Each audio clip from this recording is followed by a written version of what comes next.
Let us begin not with an answer, but with a question. A soft, unsettling question that echoes in the back of the mind late at night when the noise of the world has quieted and the inner world begins to whisper. Who am I? And who are we? Not in the sense of job titles, personalities, or roles, but deeper, beyond names and stories and memories. Who or what is the I that wakes up each morning inside your thoughts? Pause for a moment and simply feel that question, like holding up a mirror with no reflection in it. The answer seems obvious at first. I am me, you might say. But probe just a little deeper, and the solidity begins to tremble. Strip away the labels, the history, the emotions of today. Strip away your body, your language, your culture. What remains? This question is not new. In fact, it is among the oldest in human history. Ancient philosophers, mystics, and sages have asked it in endless forms, in temples, in deserts, in dreams.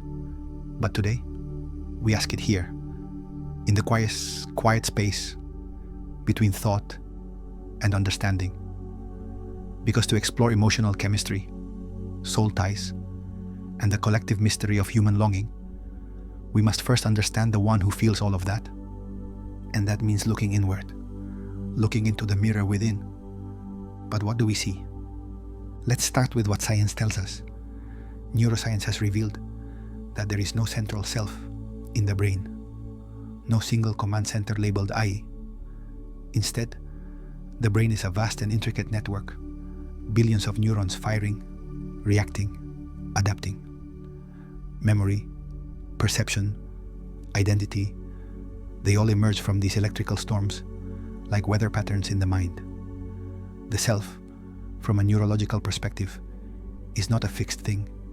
It is a process, a constantly shifting story, told and retold in the space between your synapses.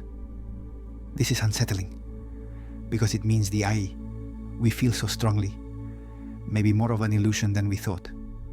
A useful illusion, perhaps, a survival tool crafted by evolution to help us navigate the world, but still an illusion.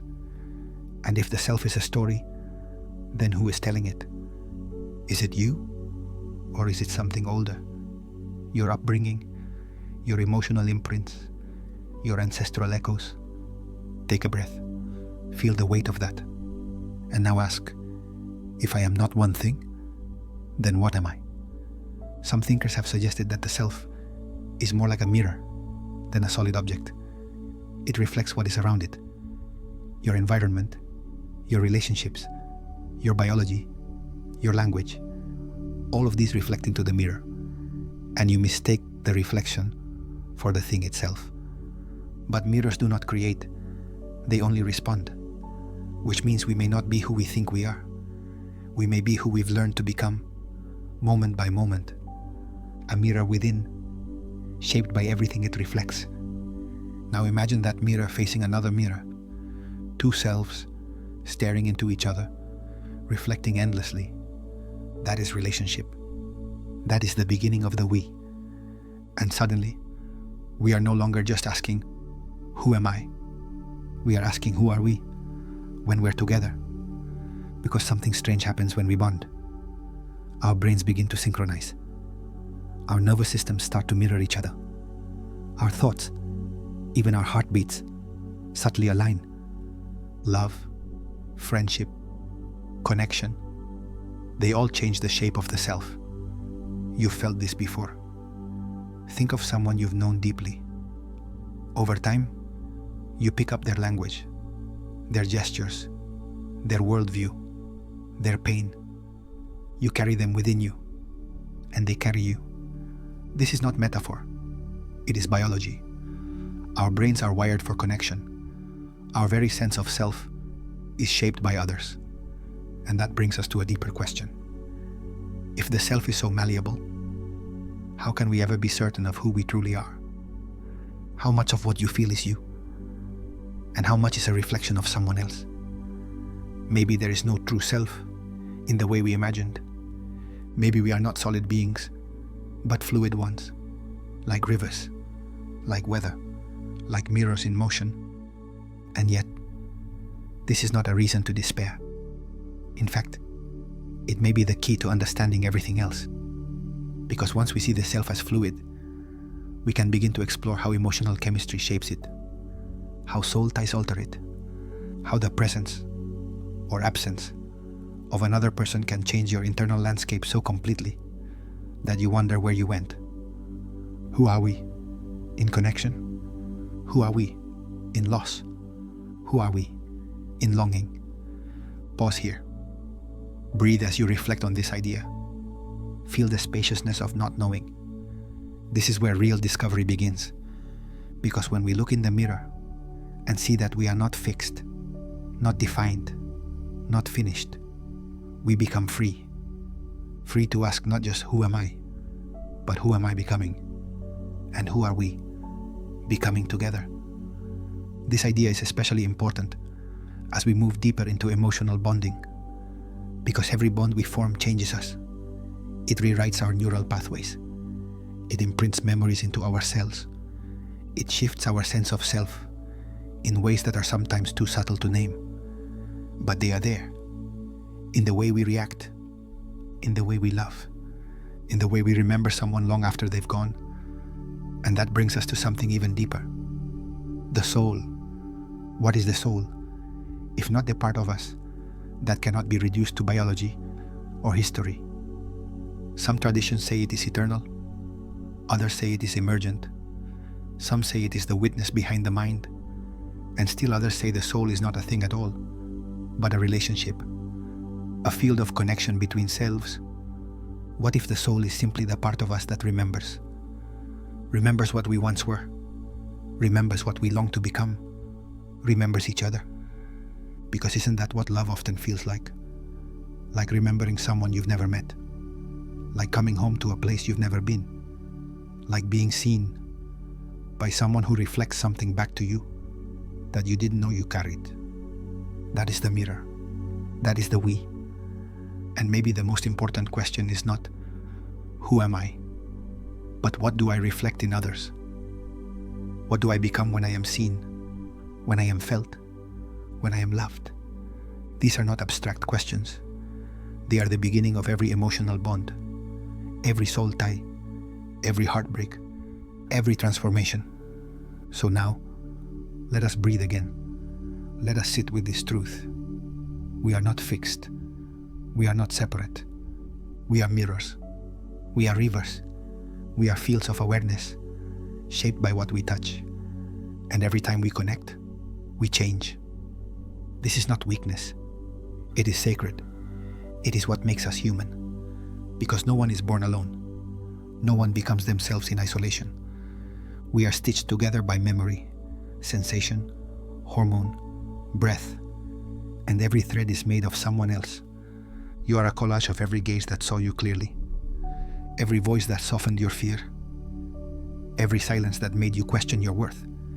You are not only yourself, you are a constellation, a story made of many. And so, as we continue this journey, we do so with reverence. Reverence for the mystery of becoming. Reverence for the question, not just the answer. And reverence for each other, for the parts of ourselves that only awaken in connection. So let's move forward. Let's explore the bonds that shape us, the ties that tether us, the chemistry that moves through us like light through water. But before we go, pause once more. Close your eyes if you wish, and ask softly, in your own voice, who am I? Not to find an answer, but to feel the question. That is enough. And from here, we will go deeper. Because if I am not only me, and you are not only you, then who are we when our souls remember? Let's continue with concepts of soul bonding. Close your eyes, or if they're open, let your gaze soften. Let the world fade just a little and turn inward. You are not just here in this moment. You are suspended in a web of memories, feelings, voices and faces. Some are near, some far, some long gone, but strangely vivid. Have you ever wondered why some people stay with us long after they've left? Why a single look, a scent, or the sound of a voice can undo us? Why sometimes love feels less like a choice and more like a gravity? This is not just emotion. This is bonding. This is emotional memory. This is what we might call the soul's thread. Across time and cultures, the idea has persisted. An invisible thread, a connection that defies logic. Some call it a soul tie. Some call it trauma bonding. Some simply love. But whatever the name, we feel it. Deeply, sometimes painfully, always meaningfully. Let's begin at the beginning. Bonding, biologically speaking, is a survival mechanism. From infancy, we are wired to attach. The human child is born more helpless than any other mammal. Our brains are unfinished. We rely entirely on connection for life. And so, nature made sure we would bond, made sure our bodies would reward closeness and protest separation. This is where the chemistry begins. When we touch, hug, cry, make love, or even gaze into another's eyes, a complex cocktail of chemicals is released. Oxytocin surges, a molecule sometimes called the bonding hormone, sometimes the love drug. It lowers stress, increases trust, and makes us feel safe. Dopamine arrives too, offering a sense of reward and pleasure. And serotonin, the molecule of well-being, comes to stabilize the moment. These chemicals do not just make us feel connected. They mark the moment. They imprint it.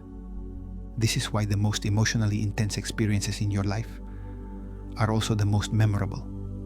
The birth of a child, the first time someone said they loved you, the night you were left without warning, the fight that ended something sacred. These aren't just memories.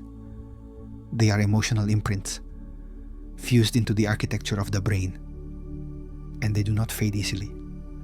This is because emotional memory is stored differently than neutral memory.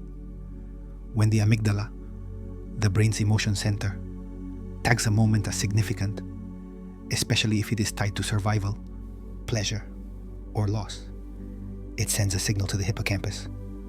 Remember this, all of it. And so it does. The lighting in the room, the curve of a smile, the words said, and the ones unsaid. That is bonding. It is not rational. It is not linear. It is deep and primitive and beautifully messy. But bonding isn't always beautiful, because the brain does not distinguish between healthy attachment and harmful attachment. It simply responds to emotional intensity. And this is where the soul's thread can become tangled. Because when we are hurt by someone we've bonded with, especially someone who once made us feel safe, the thread does not automatically sever. It tightens, and that tension becomes confusion. How can I still feel connected to someone who damaged me? Why do I still dream about them? Why does part of me hope they'll return, even if another part knows they shouldn't? This is not madness. This is memory. And this is the dilemma of emotional imprinting. We do not bond only through love. We bond through pain. Some call this trauma bonding. It happens when the person who creates your fear is also the one who relieves it. When you walk on emotional glass, waiting for the next moment of calm, when intensity becomes mistaken for intimacy, and once bonded, it is hard to leave. Not because you are weak, but because your biology believes it is unsafe to detach.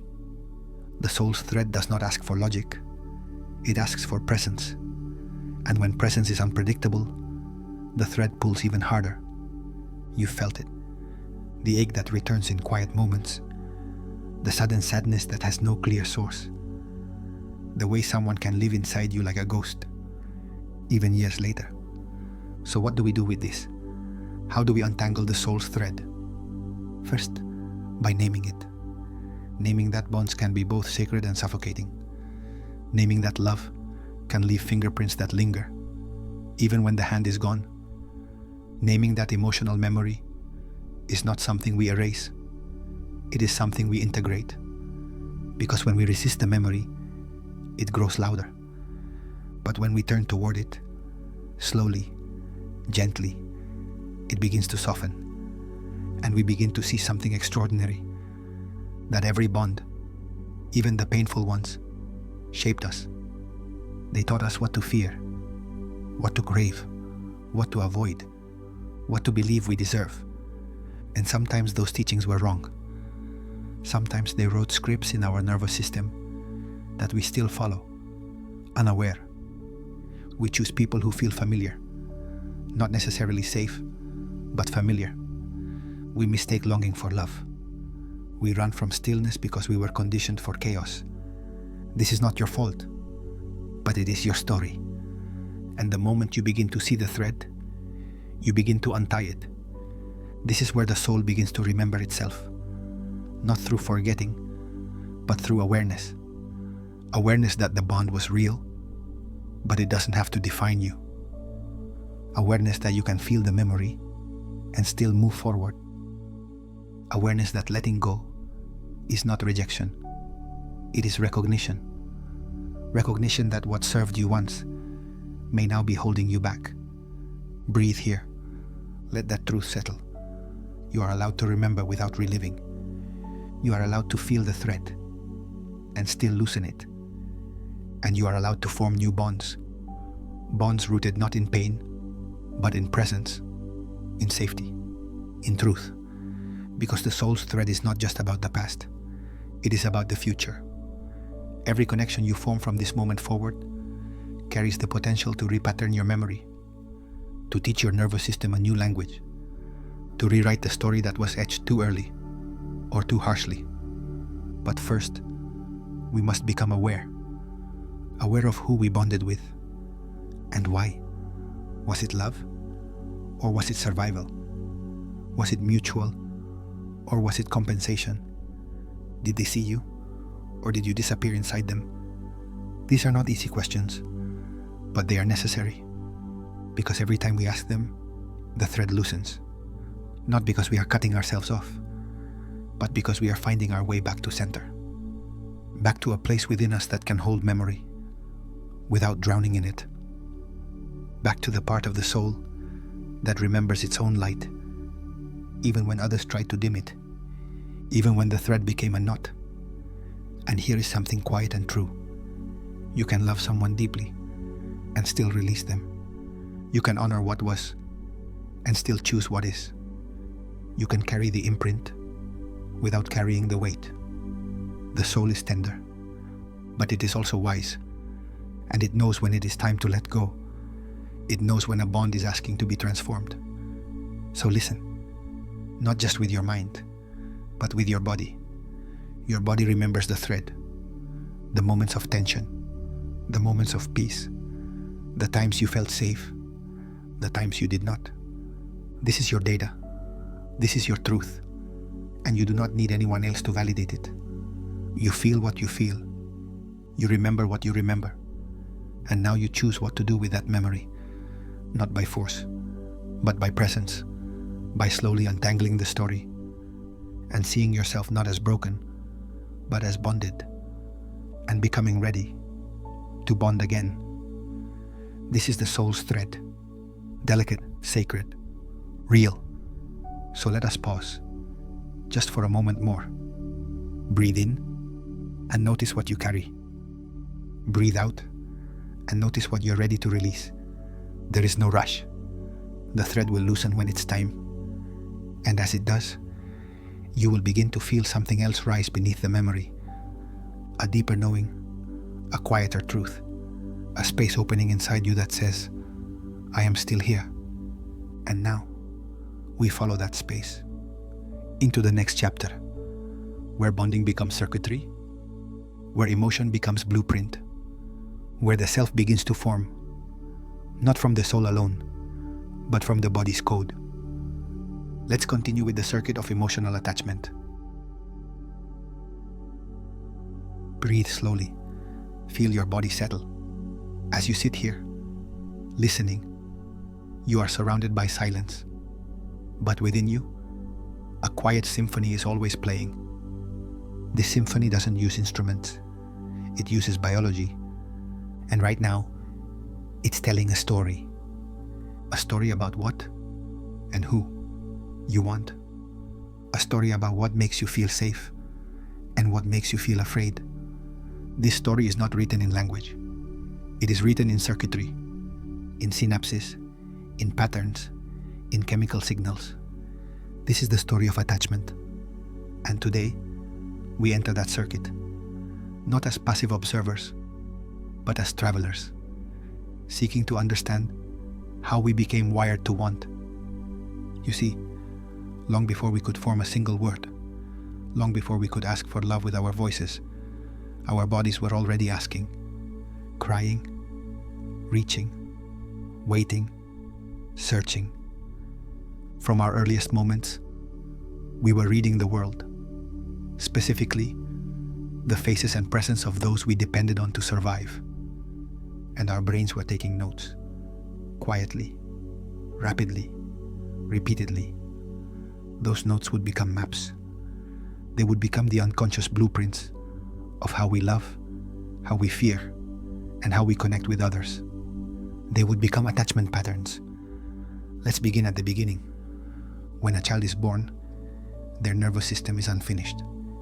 Their brain is open, like wet clay, and their primary task is to regulate emotion, something they can't yet do on their own. So they turn to the caregiver, the mother, the father, the figure who holds or does not hold, who soothes or startles, who stays or disappears. The baby's survival depends on proximity, safety, and emotional presence. And over time, patterns emerge. When the caregiver responds consistently, warmly, and predictably, the child learns, the world is safe, I can trust, I am worthy of love. This is called secure attachment. But not all early environments offer this. Some caregivers are inconsistent, sometimes loving, sometimes withdrawn, present one moment, absent the next. The child begins to work harder to get their attention, to please, to cling, to hyper-attune. They may become anxiously attached, constantly afraid of abandonment, constantly needing reassurance, constantly wondering if love will stay. Other caregivers may be cold, rejecting, or emotionally unavailable.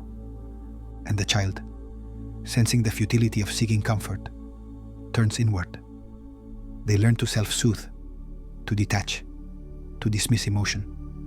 They may appear strong, independent, but underneath, they are alone.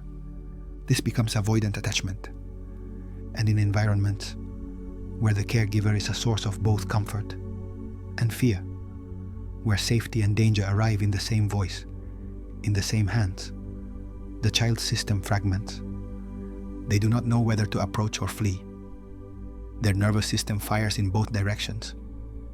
This is disorganized attachment, and it is the most painful of all, because it teaches the child, love is unsafe, and so am I. Pause here. Breathe. Let this sink in, not as theory, but as something lived. These patterns are not chosen. They are formed in the earliest dance between the self and the other. And here's the truth. They never disappear. They become circuitry, silent loops in the brain and body. And unless we examine them, they become the emotional operating system of our adult relationships. You've seen it. In the way someone pulls away just when things get too close. In the way another panics when they don't get a text back in time. In the way some people chase unavailable partners again and again. In the way some people say they want love, but always sabotage it. These are not random behaviors.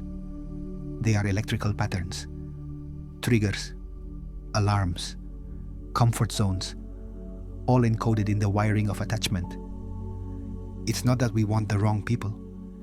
It's that we are drawn chemically, emotionally, unconsciously to the people who fit our early wiring, even when it hurts, even when we know better. This is why love, for so many, feels like returning home, even if that home was chaotic, cold, or confusing.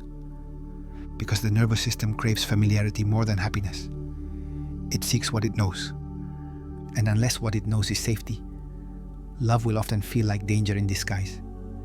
This is hard to accept, because we like to believe we choose our relationships. But the truth is, many of our choices are replays, silent reenactments of attachment patterns formed decades ago. That's why a partner's silence can feel like death. That's why rejection can feel unbearable. That's why intimacy can feel suffocating. The adult mind may understand, but the child circuitry is still alive in the body, still firing, still fearing, still wanting. And this circuitry does more than guide behavior. It shapes identity. If you are loved with presence and consistency, you likely believe you are lovable. If you are loved with conditions, you may feel that love must be earned. If love was withheld, you may see closeness as weakness. And these beliefs don't just live in your mind. They live in your bones. They are the emotional posture of your nervous system. So what do? How do we change something that was wired before memory? How do we reprogram the emotional circuitry of attachment? The first step is awareness. Awareness that your reactions in love are not random. They are echoes. Awareness that your panic, your shutdown, your clinging, your coldness are all strategies your body learned to survive. You are not broken. You are patterned. And what is patterned can be rewired.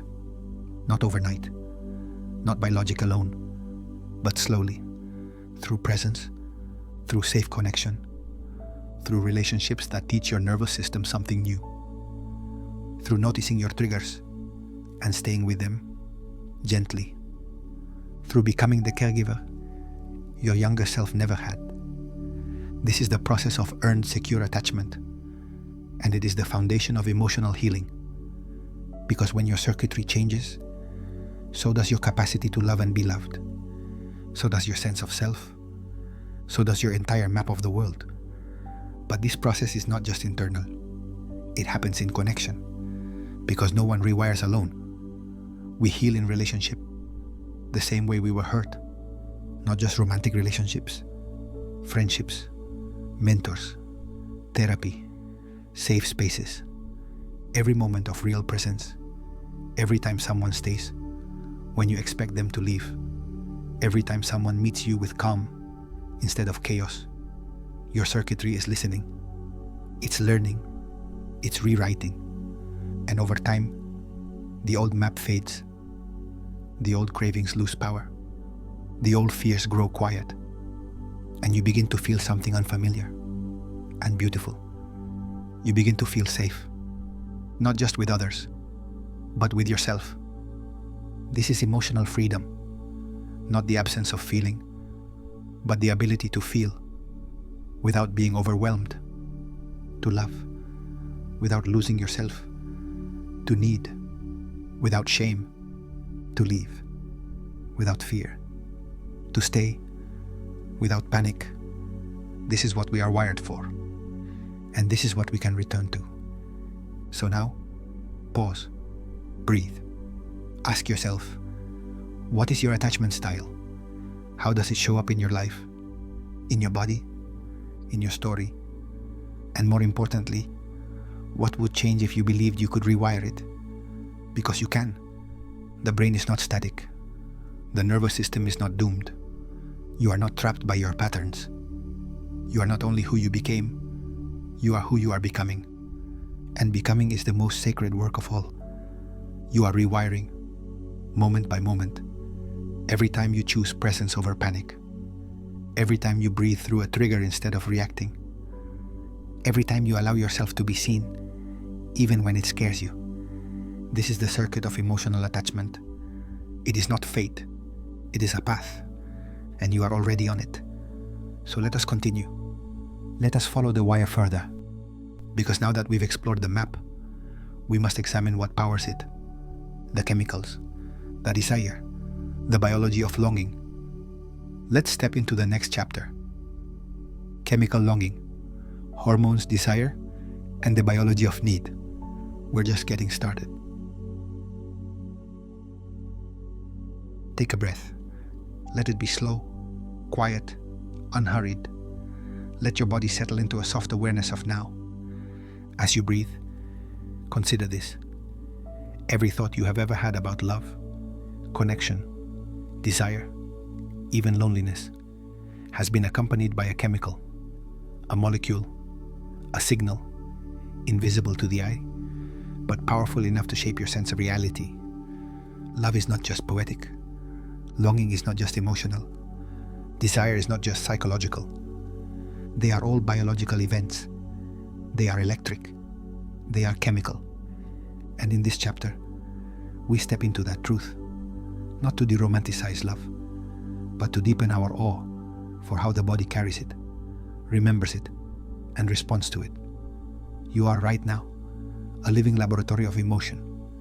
Every experience you've ever had has left behind a chemical trace, and desire may be the most potent of them all. Let's begin with the simplest question. What causes desire? You might say, attraction, intimacy, beauty, emotional connection. All of these are true, but underneath them is something quieter, something deeper, something molecular.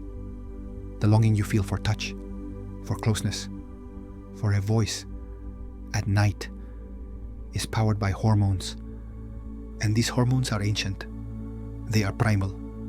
They were not designed for modern life. They were designed to ensure survival. You see, evolution did not prioritize happiness. It prioritized reproduction, bonding, and continuity. So it crafted a chemical system that rewards proximity, connection, and pursuit. And when those needs are threatened or unmet, the system doesn't simply go quiet. It screams. That scream is longing. Let's step into the body now.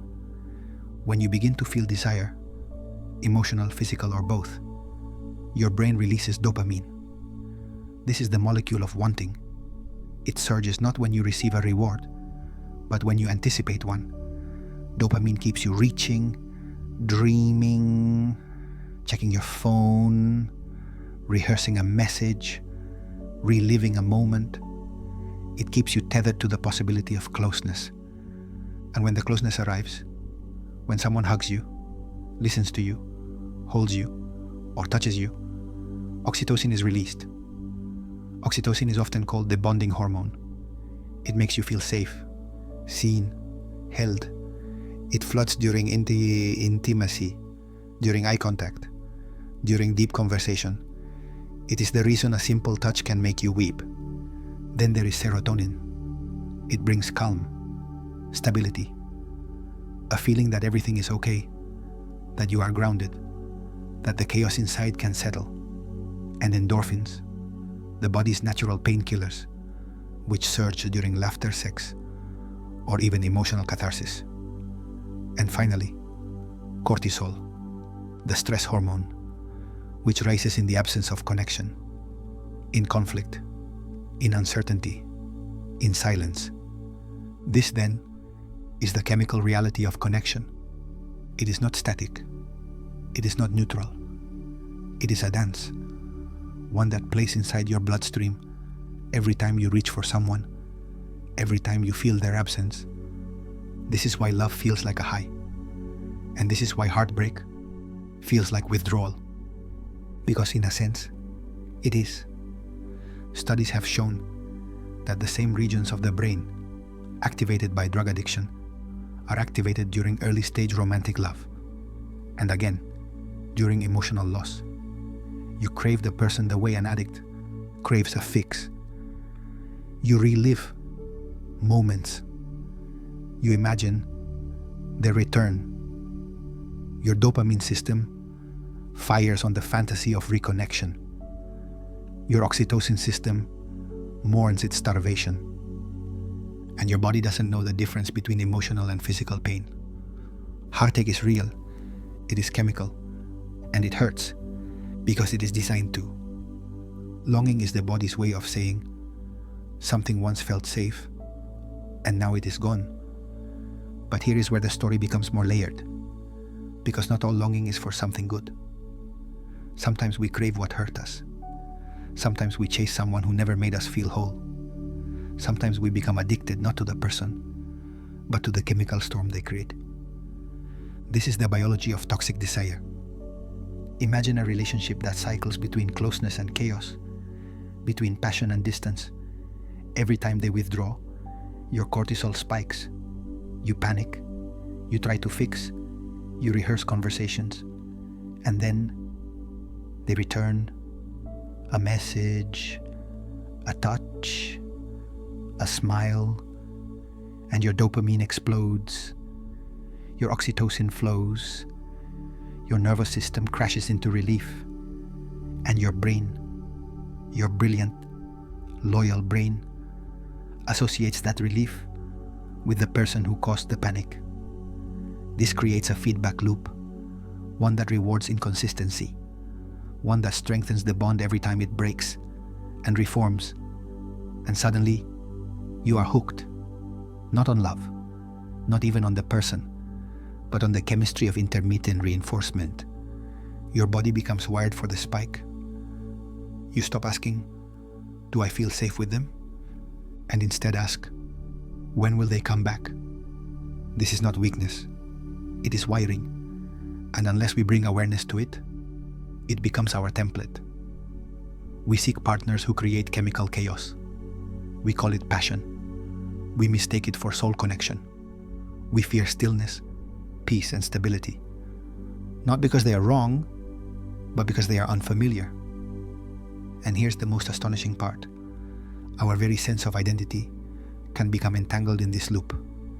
Because if desire shapes behavior, and behavior shapes memory, and memory shapes the self, then your longing has sculpted you. You are not separate from the bonds you formed. You are made of them. This is the biology of attachment.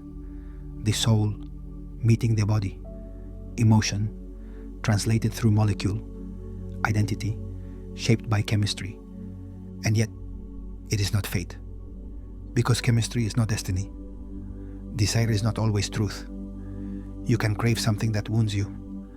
You can long for someone who never saw you. You can ache for a version of yourself that never truly existed. And you can still pause, breathe, and choose differently. You are not just your chemicals. You are also awareness. And awareness can change the equation. You can rewire what you associate with love. You can learn to feel safety as pleasure, not boredom. You can teach your body that peace is a valid home. But to do that, you must first name what your body is doing. Right now. Are you longing? Or are you withdrawing? Is your desire rooted in the present? Or is it a ghost of the past? Are you seeking someone? Or are you seeking the chemicals they release in you? There is no shame in any of it. Only information. Only pattern. Only biology. Doing what it was designed to do. But you, more than your body, more than your past, you have the capacity to observe it, to name it, to feel it without becoming it. And that is power. Because once you see the circuit, you are no longer trapped inside it. You can slow down. You can feel the craving rise and not reach for the phone. You can let the panic pass and still stay present. You can notice the pull and choose stillness instead of chaos. You can let the chemicals come and go, like weather. And underneath them, you find yourself. Not the self that chases, not the self that disappears in another, but the self that observes, that breathes, that waits, that knows, I am not my longing, I am the one who feels it. This is freedom, not from desire, but from being ruled by it, not from chemistry, but from mistaking it for truth, not from emotion, but from letting emotion write your entire story. And in this freedom, something new is born. Desire that is not frantic, longing that is not desperate, need that is not shameful, connection that is not addictive. You begin to feel love not as a spike, but as a steady pulse. You begin to feel intimacy not as a fix, but as a choice. You begin to feel yourself, not as someone chasing feeling, but as someone creating space for it. So now, breathe again.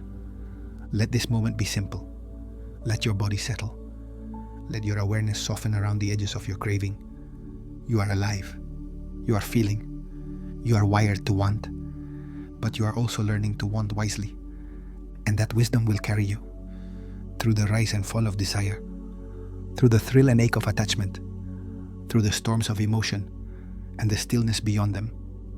Because beneath the chemicals, beneath the patterns, beneath the circuitry is something deeper. A question, a riddle, a longing that isn't just chemical, but existential. Do I choose what I want? Or was I programmed to want it? This is the next dilemma, and it leads us to the second hidden puzzle of consciousness and longing. Let's step into the next chapter. Desire or design? Is free will an illusion? Breathe in, not to control, just to notice. The air moves into you. Your chest lifts. Something inside settles. Something else resists. Now ask yourself, softly, quietly, how did you decide to take that breath? Did you choose it? Or did it choose you? This is where we begin, with a riddle disguised as a rhythm, with a question that seems small, but opens into a labyrinth.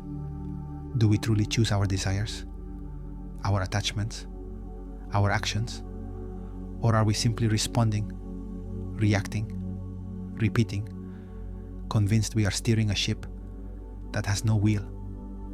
This is the first hidden dilemma of consciousness, the illusion of self-choice. We are taught from an early age that we are the authors of our lives, that our choices define us, that freedom is measured by our ability to act, by our own will. But as we begin to look closer, truly, unflinchingly closer, what seemed like freedom begins to look more like programming. What is a choice, really? We imagine it is the moment before action, the pause between impulse and behavior. But by the time you notice yourself deciding, your brain may have already acted. In neurological studies, researchers have shown that electrical activity in the brain begins before a person is consciously aware of making a decision. A signal fires, a pathway activates, the choice begins, and only later does awareness catch up, like a narrator telling the story after the plot has already been set in motion. The mind, it turns out, is not a captain, but a commentator, not the driver of the train, but the voice announcing the stations as they pass by. And if this is true, if our choices begin before we are aware of them, then what exactly are we choosing? Let us return to childhood, to the beginning of the self. From the moment you entered the world, you are absorbing language, emotion, rhythm, fear, comfort, all of it entering your nervous system without your permission, without your awareness. You learned not by intention, but by exposure. You learned what kind of love was safe to expect. You learned which emotions were allowed. You learned whether your needs would be met or ignored. And slowly, your brain wired itself to survive what it encountered. It created templates, patterns of relating, feeling, and acting. And those patterns began to make decisions for you. You didn't choose to fear abandonment. You didn't choose to shut down in conflict. You didn't choose to feel anxious when someone pulls away. But now, years later, these reactions guide your choices, and the mind calls them decisions. We think we are choosing a partner, a friend, a career, but often we are choosing a pattern, a memory, a replica of what we once knew, even if what we knew was painful. Because the brain doesn't seek happiness, it seeks familiarity, and what is familiar feels safe, even when it isn't. Pause and reflect. How many times have you walked into a situation thinking, this time will be different, only to find yourself in the same emotional loop, the same arguments, the same fear, the same ending? Was it your choice? Or was it your nervous system repeating a story that began long ago? And if our desires are shaped by memory, by imprint, by the people who came before, what part of us is truly free? This is where the dilemma begins to tighten, because we want to believe in freedom, in agency, in personal power. And in some ways, that belief is essential, but it can also become a disguise, a mask that covers the deeper truth. Much of what we call choice is simply response, a reaction, a reflex. You do not choose the people you are attracted to. Your body chooses for you. Your mind tells a story afterward. You do not choose your instinct to run or to chase. Your brain fires, your body moves, and your thoughts follow, explaining why it made sense. Even your values, your ideas of right and wrong, of success, of love, were shaped by culture, by family, by repetition. You inherited them long before you could question them. So again we ask, if all of this is true, then who is choosing? Who inside you has not been shaped? Where is the part of you untouched by memory? This is where the conversation becomes both terrifying and sacred. Because while it may feel disorienting to realize that your choices are not fully your own, there is also power in that knowing. Power in seeing the system. Power in stepping out of it. The truth is, you cannot control what you inherited. You cannot unfeel your first experiences. You cannot erase the circuits formed before you had language, but you can become aware of them. And awareness, though small, is revolutionary. Because the moment you see the loop, you are no longer just inside it. You become a witness, and witnessing changes everything. You begin to notice, this fear is old. It's not about now. You begin to ask, is this craving real, or is it a memory? You begin to pause, not to control, but to reflect. And in the pause, possibility enters. That pause is where freedom lives. Not in the absence of programming, but in the recognition of it. You may not have chosen your past, but in the pause, you begin to shape your future. So let us pause now, together, and look at what lives inside you. What cravings rise when you're alone? What stories return when you're vulnerable? What kind of love feels like home? And what kind of home was it really? This is not about blame, it is about clarity. Because when you see the source of a desire, you begin to hold it differently. You stop chasing what you already survived. You stop repeating what you didn't choose. You stop mistaking your past for your purpose.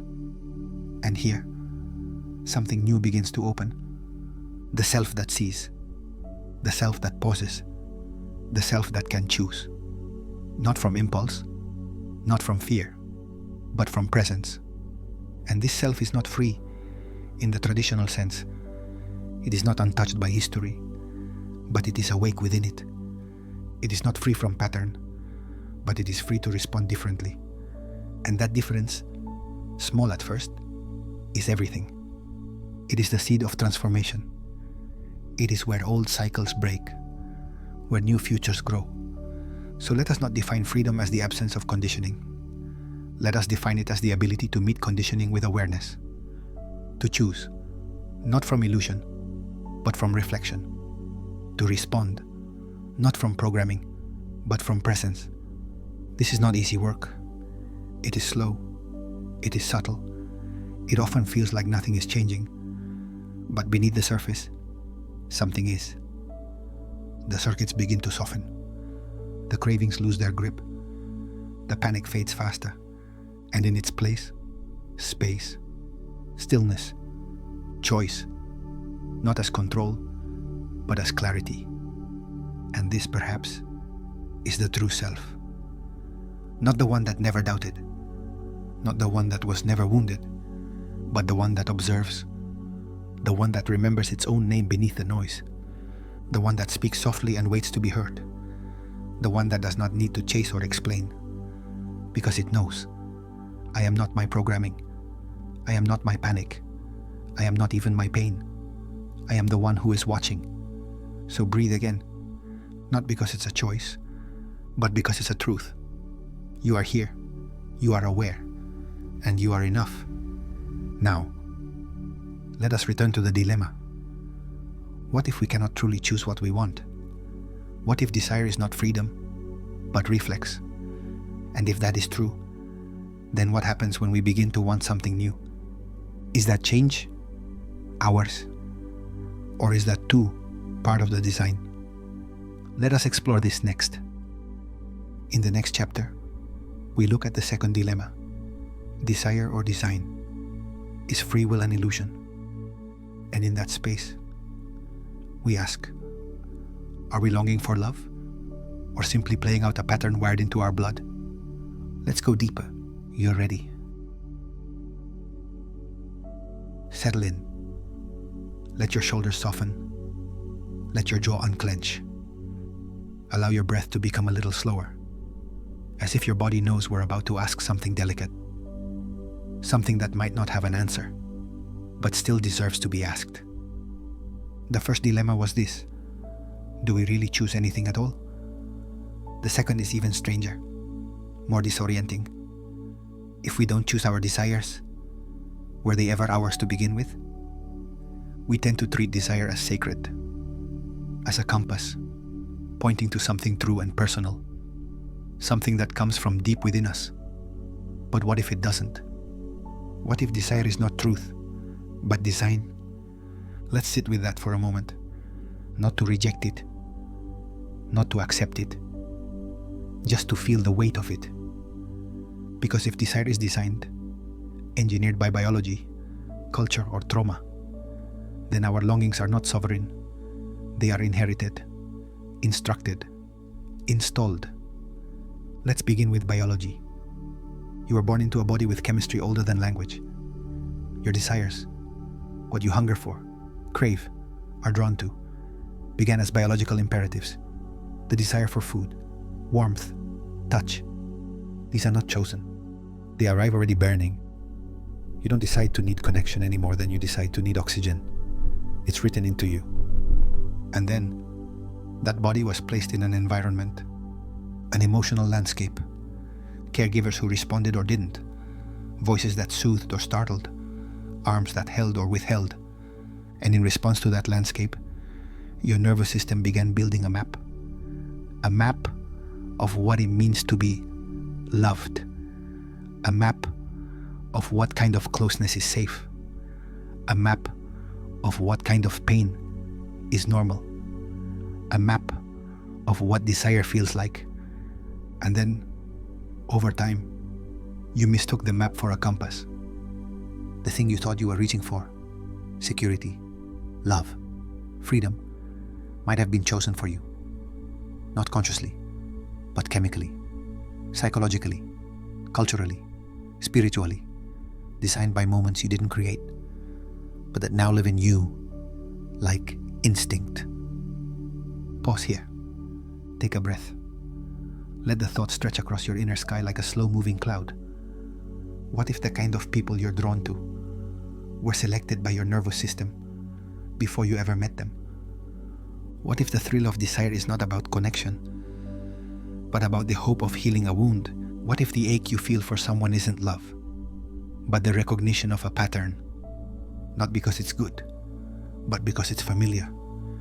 And here's where it becomes quietly tragic. We often confuse what's familiar with what's right.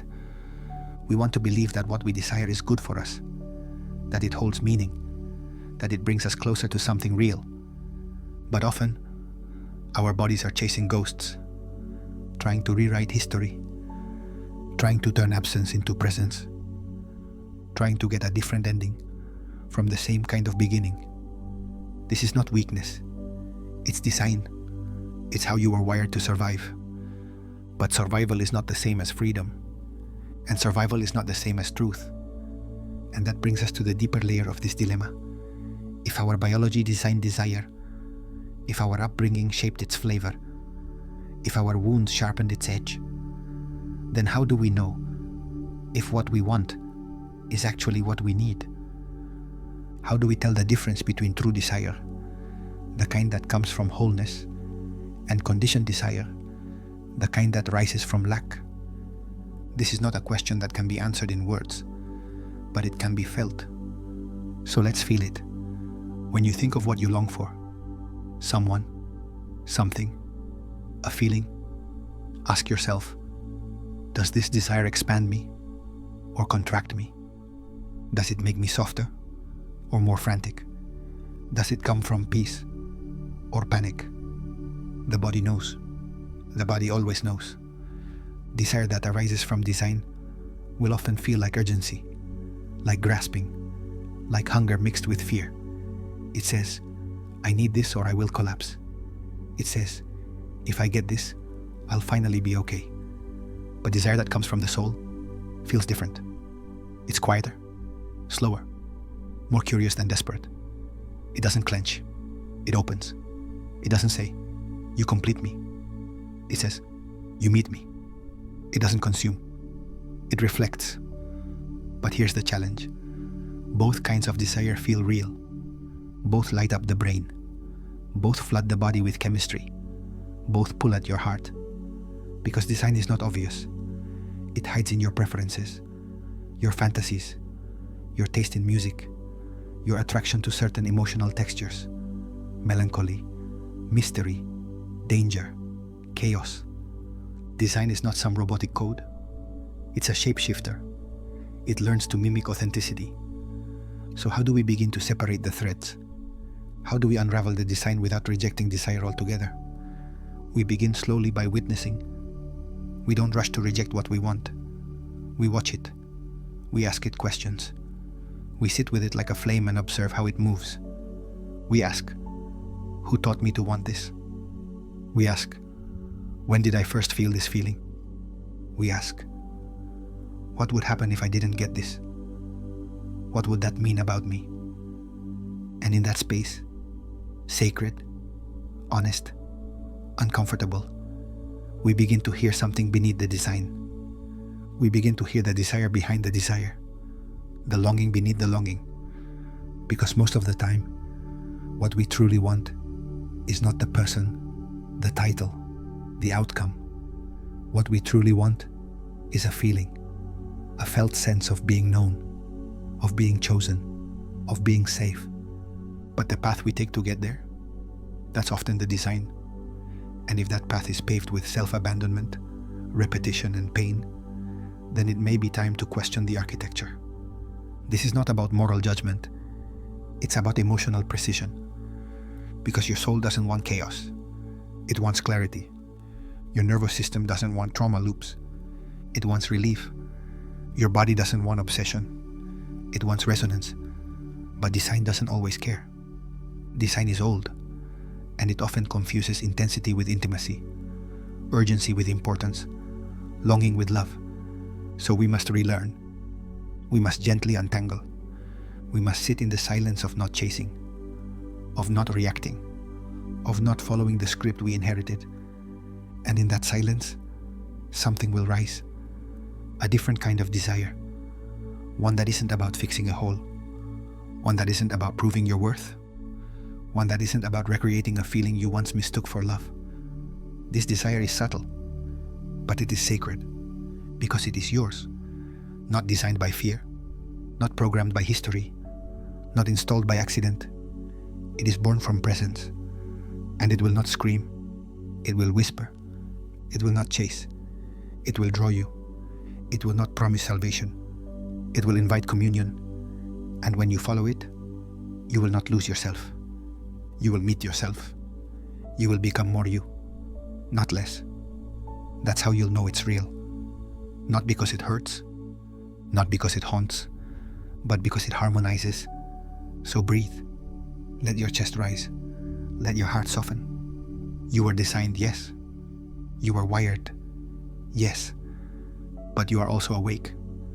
And that awareness is the beginning of liberation. Not liberation from desire, but liberation within it. Desire will still come. It will still pull. It will still bloom and break and bloom again. But now you will know how to ask it questions. Now you will know how to feel its origin. Now you will not mistake it for your truth unless it speaks in your own voice. And if you don't know that voice yet, that's okay. You are remembering. You are unlearning. You are returning to something ancient and quiet inside you. Something that was never designed. Something that just is. And from that place, you will begin to choose. Not because it feels familiar, not because it feels urgent, but because it feels right. So now, let's pause. Let's carry this question forward. If I am not choosing my desires, who or what is? And if we are not the architects of our longings, what does that say about the self? What does that say about love? What does that say about us? Let's move now into the third and final dilemma, where choice dissolves, where consciousness fragments, where we ask not just what do I want, but am I the one who's wanting at all? Let's step into the third dilemma, consciousness without control. We go deeper still. You're ready. Let your breath come slowly now. No effort, just enough. Let the idea of control soften around the edges, because that's what we're here to explore.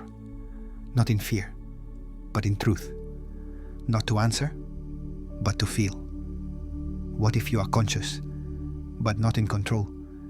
This is the third dilemma, the most disorienting, the most intimate, the one that asks us not only who we are, but what we are. You are aware. That much is undeniable. You know what it feels like to be here, to be in a body, to think, to desire, to remember, to love. You are aware of being aware. But who or what is piloting all of that? Is there a you sitting inside the mind, steering your thoughts, your choices, your path? Or is that too an illusion? Let's start slowly. When you say I, who do you mean?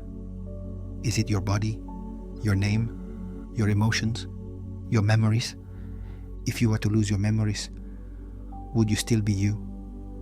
If your personality changed, your preferences, your politics, your fears, would you still be the self you claim as your own? Or would that self dissolve, replaced by another? What if the you think of as permanent is actually a performance, a layered construction, a narrator that enters after the story has already begun? Modern neuroscience has a provocative idea. It tells us there is no single center in the brain where the self lives. No core, no throne, no place you can point to and say, this is me. Instead, the brain is a distributed system. Thoughts arise, emotions arise, reactions unfold, and the conscious mind strings them together into a coherent narrative. After the fact, you are not steering, you are storytelling. It feels like you are deciding, intending, acting. But what if you're just witnessing? This idea is ancient. The yogic sages of India spoke of Purusha, pure awareness, untouched by thought, emotion, or desire, the observer. In Christianity, the idea of dying to the self echoes this, letting go of the small egoic self to surrender to something greater. In Buddhist philosophy, the self is seen as a construct, a useful one, but ultimately empty. There is no solid I, just phenomena arising and passing. Even modern philosophers, like David Hume, have pointed out that when we look inward, we don't find a solid self. We find sensations, perceptions, but no owner, just experience. But if that's true, if we are not the doers, only the observers, then what is consciousness for? Why do we feel like we're choosing if we're not? Why do we feel like we're driving if we're just along for the ride? Maybe the illusion is necessary. Maybe the story of control is what gives us meaning, what gives us motivation. Maybe the self is a mask that the mind wears to give coherence to chaos. Because to say I don't control my thoughts is terrifying. To say I don't choose my desires is destabilizing. But to say I don't control myself, that is existentially undoing. And yet, you felt it. In moments of rage, when something took over. In moments of passion, when logic vanished. In moments of panic, when the body decided long before the brain caught up. And afterward you said, I don't know what came over me. You were there, and yet not in charge. What if that wasn't an exception? What if that is the rule? What if consciousness is not control, but commentary? Like a sportscaster describing a game they're not playing. Like a dreamer in a lucid dream, aware of the fantasy, but unable to rewrite it. And if this is true, what becomes of responsibility? Of morality? Of the human project? It does not disappear. It deepens.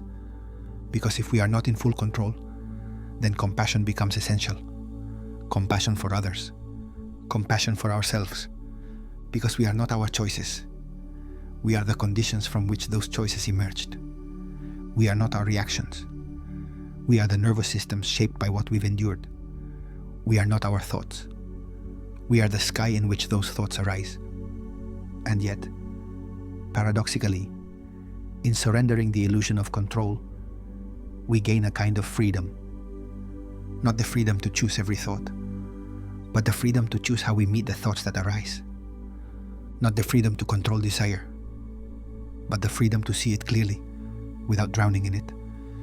This is the freedom of the witness, the freedom of consciousness without control, the freedom that says, I am not the storm, I am the sky it moves through. And here, something strange happens. When you stop trying to control, you become more aware. When you stop clinging to the self, you become more present. And in that presence, there is a quiet power. Not the power to dominate, but the power to perceive, to pause, to shift, to allow. Because even if you are not the author of your thoughts, you can become the space around them.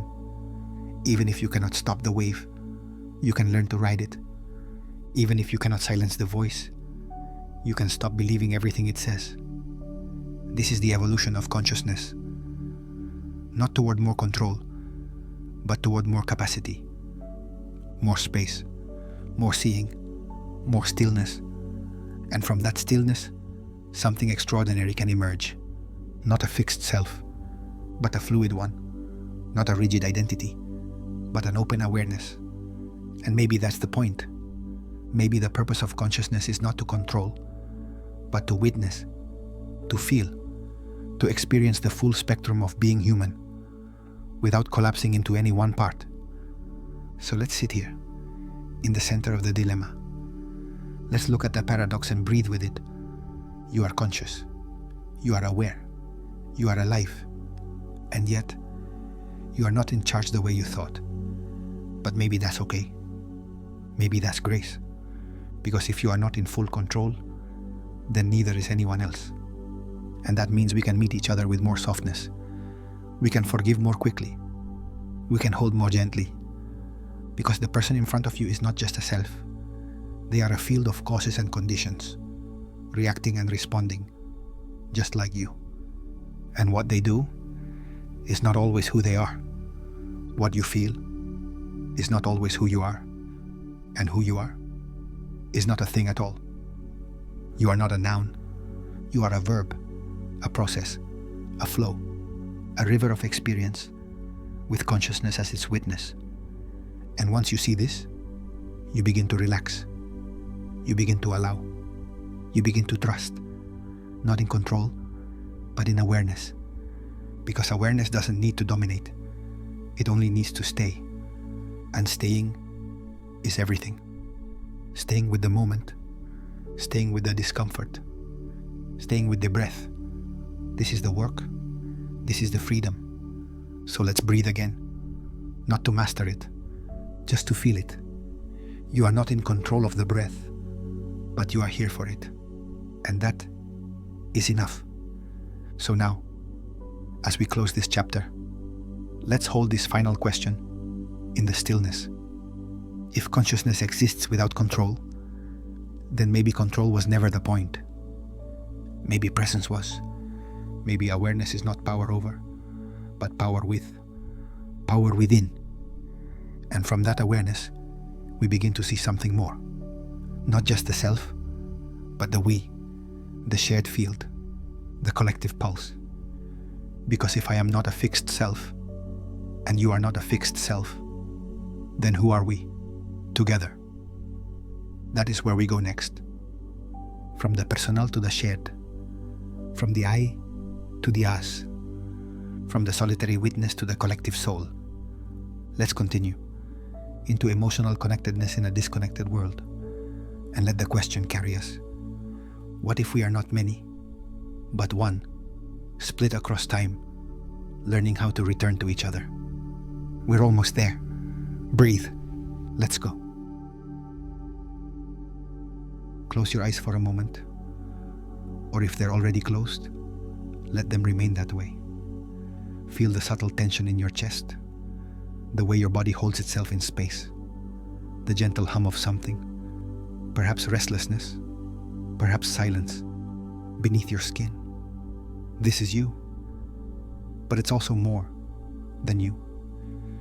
Now ask yourself, without needing an answer, when was the last time you truly felt connected? Not distracted, not surrounded, not online, connected. It's a strange thing to be alive in this moment in history. Never before have we been so entangled, digitally, globally, virtually. Never before have we had this many tools to reach each other, to see faces, to hear voices, to send messages across oceans in seconds. And yet, never before have so many people felt so alone. This is the paradox of our time. Emotional connectedness in a disconnected world. We speak often, we scroll endlessly, we double tap, we comment, we forward, we react. But rarely do we drop in, rarely do we stay, rarely do we feel each other. Because feeling requires presence, and presence is a vanishing currency. What we have instead is noise, echoes of others, bouncing off the walls of our awareness, without ever truly touching us. So let us pause and ask, what is connection? Not the superficial version, not proximity, not performance, but something deeper, something ancient. Connection is the felt experience of being seen, of being known, of being received by another nervous system, not just understood with the mind, but sensed by the heart, the body, the soul.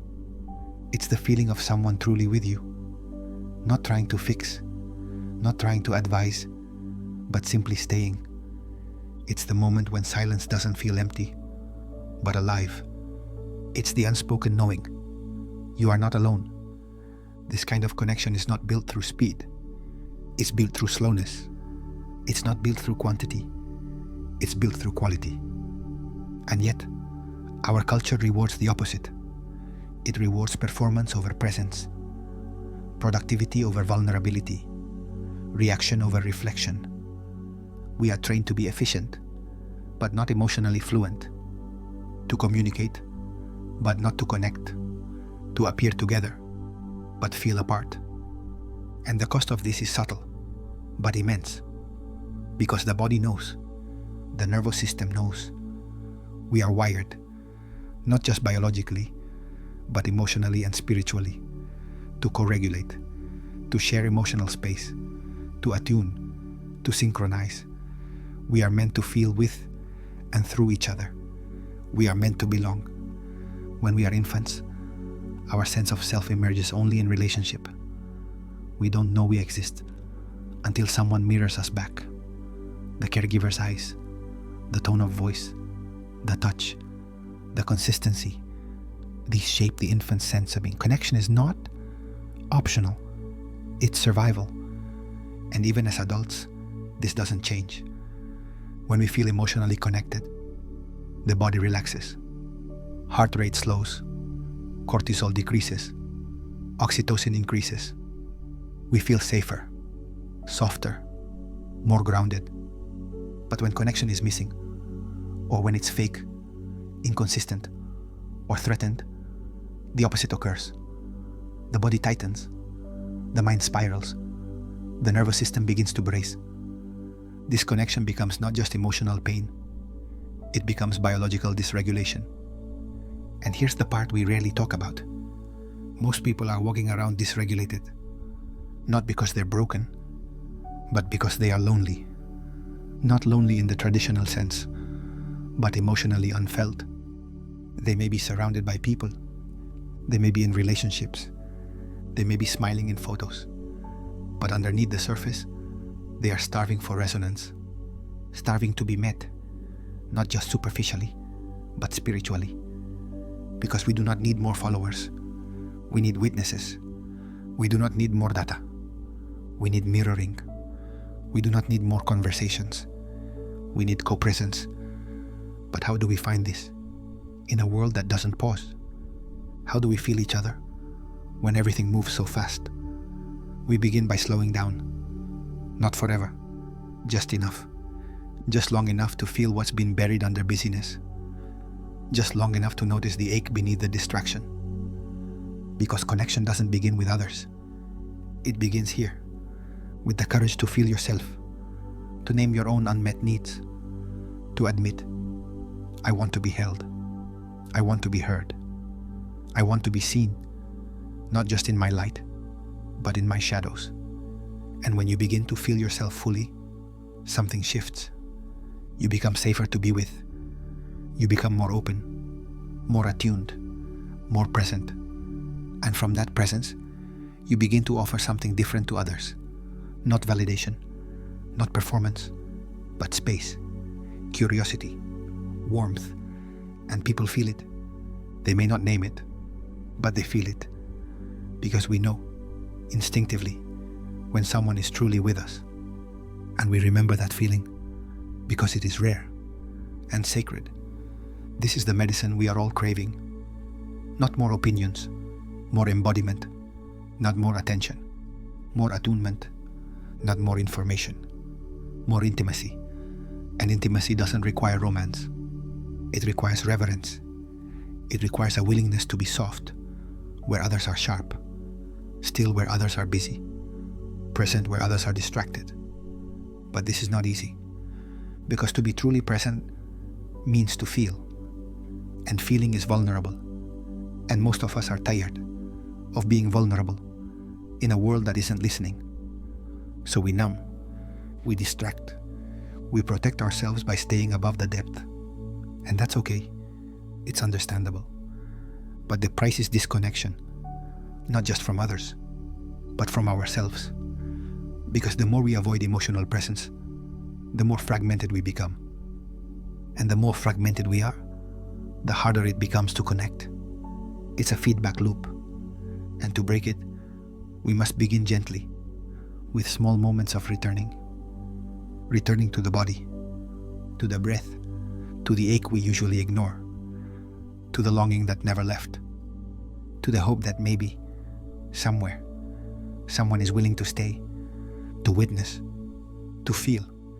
And as we begin to offer that to ourselves, we slowly become able to offer it to others. This is not about perfection, it's about intention. Emotional connectedness is not built by getting everything right. It's built by showing up anyway. By saying, I don't have the words, but I'm here. By saying, I don't know what you need, but I'm listening. By saying, I may not understand, but I want to. This is how we begin to untangle the echoes. Because that's what so much of our relating has become. Echoes. We repeat patterns from childhood. We reenact old dynamics. We respond to people not as they are, but as they remind us of others. We don't just hear their words. We hear the ghosts behind their voice. This is normal. It's human. But it also means that many of our relationships are happening not in the present, but in the past. We are not connecting. We are colliding with memory. And in order to connect, we must clear the space. Not all at once, but slowly, by noticing when we've left the moment, by breathing ourselves back, by choosing to see the person in front of us, not as a threat, not as a solution, but simply as they are. And when we do that, the world softens, the air changes, a portal opens, and in that space, connection becomes possible. Not forced, not manufactured, but organic. Because we were never meant to be alone in this way. We were meant to be held in the eyes of others. We were meant to feel safe in each other's presence. We were meant to remind each other of who we are when the world tries to make us forget. And that reminder is not loud. It's quiet. It sounds like, I see you. It feels like, I'm with you. It lands like, you don't have to do this alone. So now let's pause again. Let your breath anchor you and consider, who makes you feel emotionally connected? When do you feel most like yourself in the presence of another? What kind of space do you offer when others come to you with their truth? This is not about judgment. It's about curiosity. Because the more we understand the anatomy of connection, the more we can create it. Intentionally, lovingly, truthfully. And the more we do, the more the world begins to change. Not through force, but through frequency. Connection is contagious, just like fear is, just like joy is, just like stillness is. And the more we choose to show up, messy, real, available, the more we invite others to do the same. We become mirrors, not distorted by judgment, but softened by empathy. And through that mirroring, something ancient awakens. The nervous system begins to remember. The soul begins to settle. The ache begins to shift. And we realize, I was never broken. I was just unseen. I was never too much. I was just speaking a language no one could hear. But now, someone is listening. Now, you are listening. And in that, something heals, something returns, something reconnects. So let us keep walking together, not toward answers, but toward each other, into the next chapter, where we ask, not just how we connect, but what we are connecting through. Let's continue into the nature of consciousness itself, into the idea that maybe, just maybe, this self, this soul, this longing is part of something far bigger than we ever imagined. Let's begin the next chapter. Dreaming machines, consciousness as simulation or soul. And let the question carry us further. Are we dreaming or being dreamed?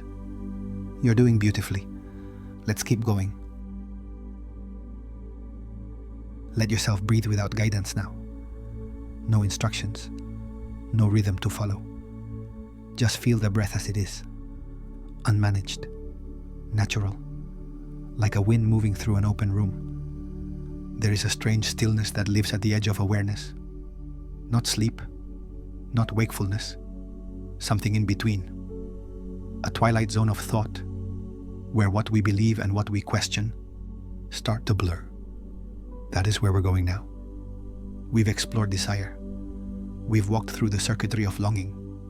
We've stood quietly inside the mysteries of attachment and emotional chemistry.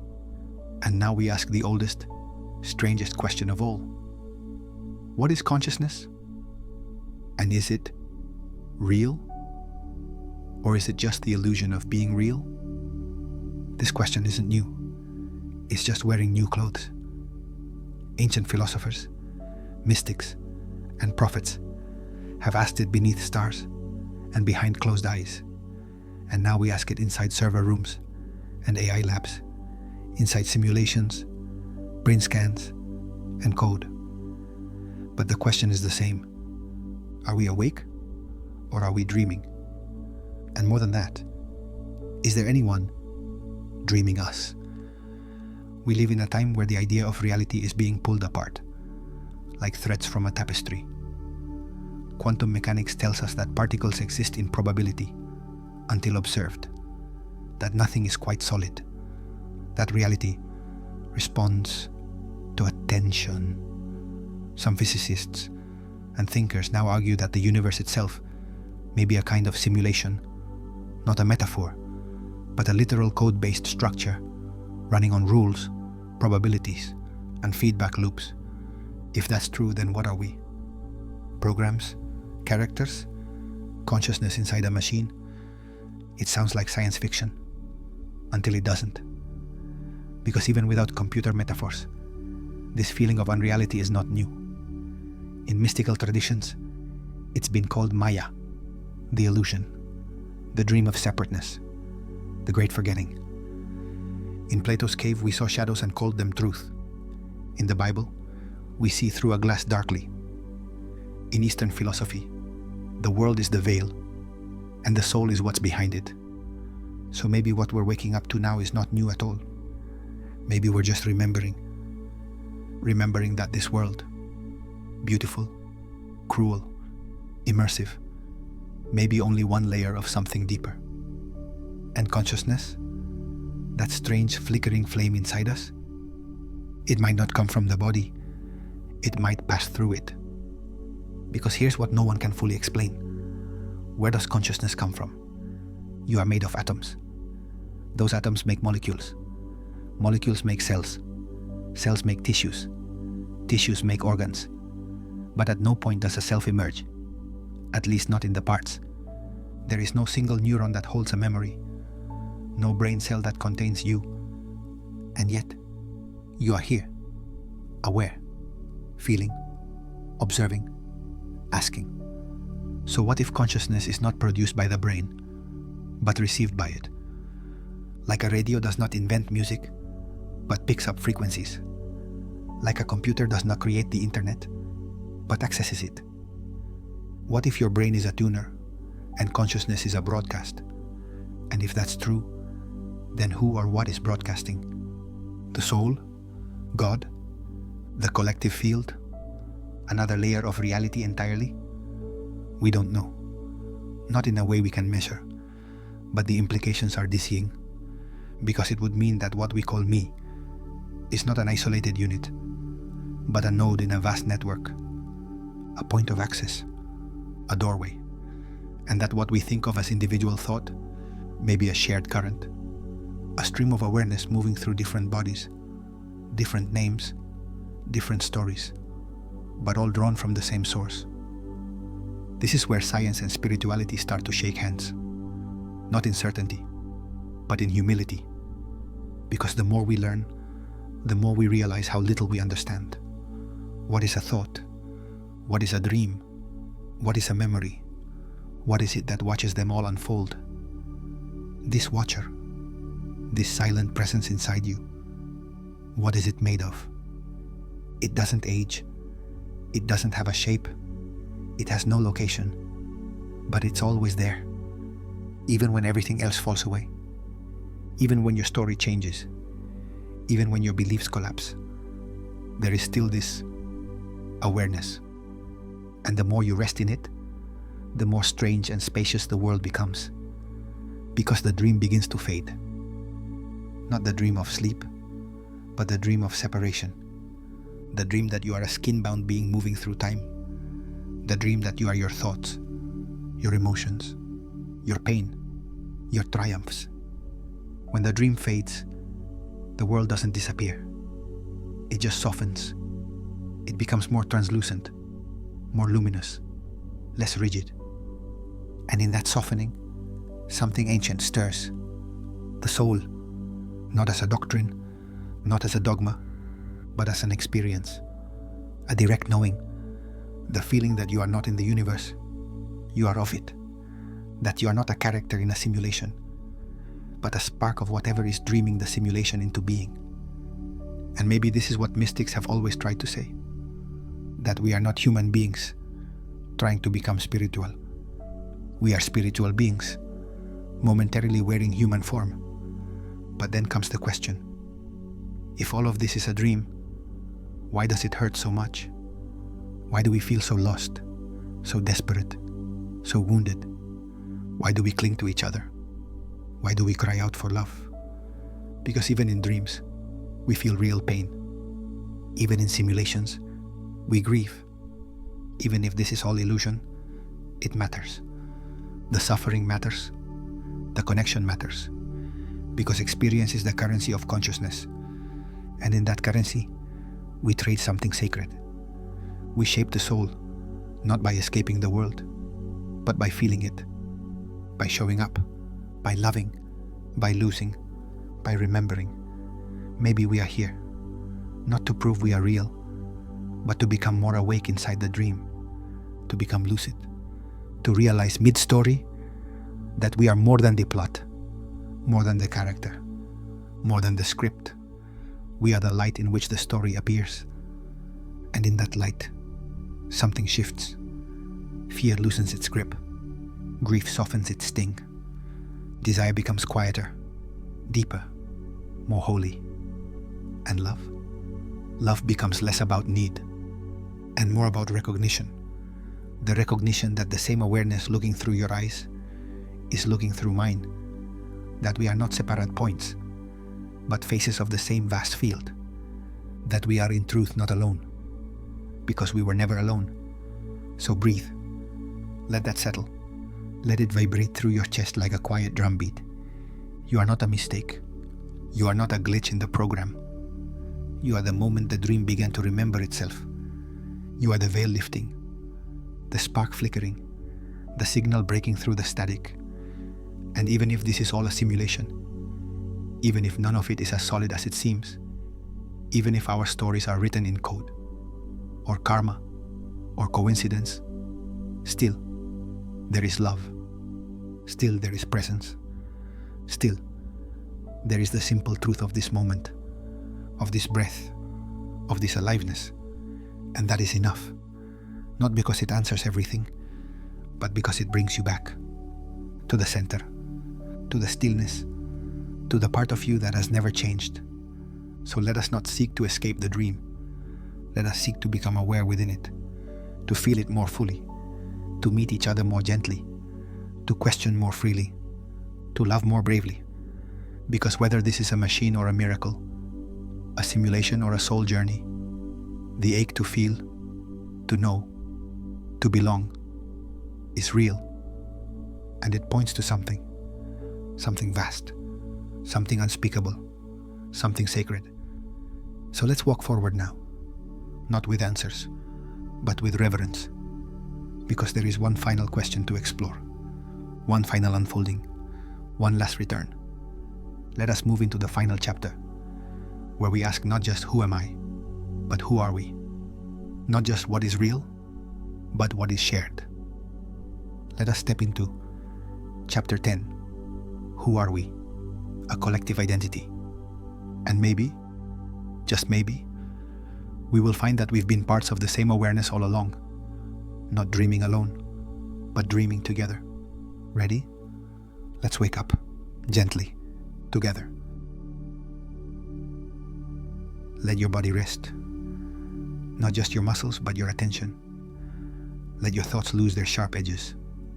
Let your awareness float just a little, like a leaf on still water. Now, come back with me. Not to a place, but to a question. The question that's been pulsing beneath every chapter, every reflection, every heartbeat of this quiet journey. Who am I? Who are we? And beneath that, something softer, something more tender. Are we just trying to remember each other? We've wandered through the architecture of attachment, desire, identity, and longing. We've questioned the nature of love, of choice, of consciousness itself. We've watched the self unravel, not in destruction, but in revelation. And now, we are here, At the end, that feels like a beginning.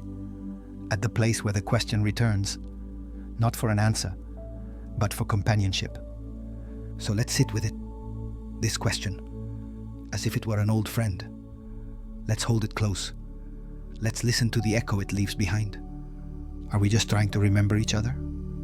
It sounds mystical, poetic, but maybe it's neither. Maybe it's simply honest. Maybe every glance, every ache, every reach toward another person, every love, every grief, every hunger is not about newness, but about return. Maybe what we call connection is not a discovery, but a recognition. And maybe the people who move us the most, the ones who undo us, who shape us, who mirror something back we forgot we carried, aren't strangers at all. Maybe they're reminders. Maybe they are the unfinished sentences of our own soul, spoken aloud in someone else's voice. And maybe we are theirs. But before we go further, let's step back. Let's return to the beginning, not of this chapter, not of this script, but of ourselves. The beginning that has no timestamp, no memory, just a felt sense of having always been looking for something. Do you remember that? The earliest feeling? Before thought, before identity, just a knowing, or maybe more accurately, a missing.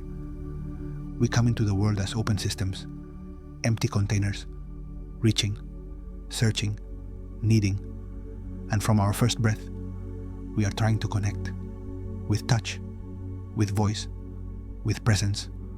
We don't yet know who we are, but we know when we are not alone. And maybe that's the first memory, not of a face, but of a feeling. The feeling of being held inside someone else's awareness. That's where we begin, not in isolation, but in relationship. So when we grow up and start asking, who am I?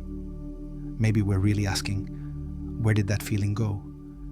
Maybe we're trying to remember the original connection, the one that came before language, before loss, before the self was formed around survival. And maybe every bond we chase, every heartbreak, every desire, every soul tie is a doorway back to that moment. Not a perfect person, not a flawless love, just someone who makes the body say, here it is again. The echo, the memory, the home. But here's the twist. It's not just about romantic love. It's not even just about intimacy. It's about the entire web of human experience. We are constantly mirroring each other, even in passing, even in silence, even in conflict, because we are not isolated beings. We are co-constructed. Who you think you are is made of who others have allowed you to be. Your voice, your shame, your confidence, your silence. These were all shaped in the presence or absence of someone else's gaze. So what happens when that gaze is truly present? When someone sees you, not as a function or a projection or a reflection, but as you are. What happens when someone listens without needing to fix? When someone touches without needing to take? When someone stays, even when you cannot explain what you need? Something shifts. The armor softens. The old script fades. The nervous system exhales. Because that, more than anything, is what we are longing for. Not perfection, not answers, just remembrance. To be remembered into being, to be mirrored back into ourselves. And maybe, underneath every story, that's what we are doing for each other. Maybe love is not about possession. Maybe it's not even about permanence. Maybe it's about recognition. That moment when two awarenesses meet in the space between their names and say, I know you, not from before, but from always. That moment when someone's presence activates a part of you that had been dormant. A part that says, yes, this is who I am when I am not protecting myself. Maybe that is the real you, not the self you invented, not the self you defend, but the self that emerges in connection. the self that remembers who it is when it is seen without judgment. And maybe we are all walking each other home to that, through tenderness, through rupture, through apology, through presence. And maybe the ones who break us open are not mistakes, but initiations. Maybe the pain of loss is not just about them. Maybe it's about the feeling we remembered when we were with them, and the grief of forgetting it again. Maybe the ache is not about absence. Maybe the ache is the soul's longing to be mirrored again, to be called back into full aliveness. And maybe, just maybe, the reason we feel so disconnected in the modern world is not because we've lost each other, but because we've lost the slowness it takes to remember. We've lost the patience to witness. We've lost the reverence for silence. We've lost the trust in not knowing. But we can return, not to a time or a person, but to a way of being, a way that listens more than it speaks, that waits more than it grasps, that holds more than it pushes, that remembers more than it explains. Because connection isn't built with force, it's built with presence. And presence is not a performance, it's a posture, a surrender, a willingness to be with what is, without running away. And that kind of presence is contagious. It softens the room. It invites others to stay. It says, you don't have to be more than you are right now. And sometimes that's all it takes. One person, one moment, one gaze that says, I see you, and I'm not afraid. That's when the remembering begins. And the more we remember each other, the more we remember ourselves, the parts we disowned, the emotions we buried, the innocence we lost, the truth we swallowed. It all returns, not in a rush, not in a flood, but in a quiet unfolding. Because memory, true memory, is not stored in the mind, it's stored in the body, in the chest that loosens, in the tears that rise unbidden, in the spine that finally uncoils. The body knows when it is safe to remember. And safety is not found in logic, it's found in resonance. So let us become resonant, not through perfection, through presence. Let us be the spaces where remembering happens. Let us be the people who don't need to be everything, but who offer enough stillness for others to feel themselves. Because in the end, that is what heals. Not being told what to be, not being given the answers, but being allowed to remember the question. The one that never left. Who am I? Who are we? Are we just trying to remember each other? And if we are, then what a sacred task. What a beautiful burden to carry the mirror for one another. To hold each other in the remembering. To walk each other back. Gently, patiently, fully, to the place inside that never forgot. So breathe now, not as an ending, but as a return. You are here, still, aware, still, longing, still, open, and maybe, just maybe, the answer to the question is not something we find. Maybe it's something we live. Maybe remembering each other is not a goal, but a way of being, a daily act of softness, a slow unfolding, a quiet truth. So here we are, together, at the end of the story and the beginning of the remembering. Let's stay for a while, just like this, and let the silence speak, because in the end there is no final sentence, only the next breath, the next presence, the next remembering. Thank you for coming all this way. You're not alone. You never were. And now, you know.